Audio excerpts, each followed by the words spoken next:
الحقيقة التاريخية بتقولك إن نادي الزمالك ملوش إلا جمهوره بس اللي يهمه مصلحة النادي، مفيش أي حد تاني يهمه مصلحة النادي ده غير الجمهور وبس. كل واحد بيدور على مصلحته الشخصية، وكل واحد بيدور إنه يطلع كويس ويطلع هو اللي حلو، والتانيين كلهم هم اللي وحشين.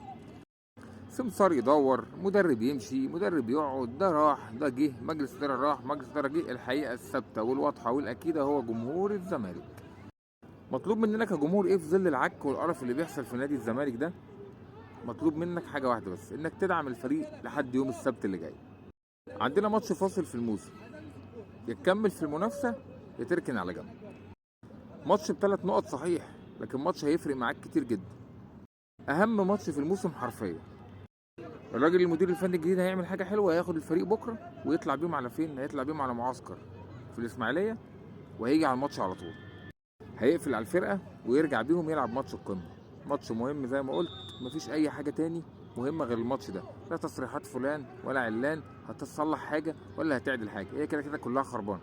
فيمكن الماتش ده يعدل الميلة إن شاء الله. كمية قرف وخنقة وإحباط بعد مباراة بتروجيت وبعد الأحداث الكتيرة اللي بتحصل في نادي الزمالك، لكن إحنا ملناش غير النادي ده، ما بنشجعش غيره وبندعمه، هنفضل واقفين وراه.